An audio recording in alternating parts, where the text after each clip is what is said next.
నేను ఇప్పుడు ఓపెన్గా చెప్తున్నాను, ప్రవీణ్ పగడాల అన్న చనిపోయారు కదా, అజయ్ బాబును కూడా చంపండి, ఆ తర్వాత దేశంలో ఏం జరుగుతుందో చూడండి. నేను ఇంకేం మాట్లాడిన ఈ విషయం గురించి.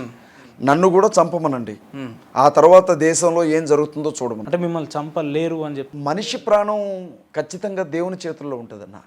నేను మిమ్మల్ని చంపాలనుకుంటే అంత తేలిక కాదు, మీరు నన్ను చంపాలనుకున్నంత తేలిక కాదు. ఆ ప్రాణం తీయాలని పోసినవాడు అనుకోవాలి, అప్పుడు మాత్రమే మనిషికి అవకాశం దొరుకుతుంది.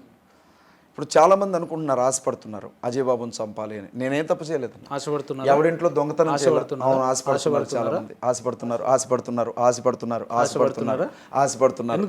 నేను ఎవరింట్లో దొంగతనం చేయాలి? వాళ్ళకి వచ్చే లాభం ఏంటి? ఎవరు మాట్లాడే ఒక గొంతు ఉండదు కదన్న. ఎందుకు లేదు? క్రైస్తవంలో చాలా మంది మాట్లాడే వ్యక్తులు. మాట్లాడే ఒక గొంతు ఉండదన్న, మాట్లాడే ఒకే ఒక్క గొంతు ఉండదుగా అనలేదు నేను.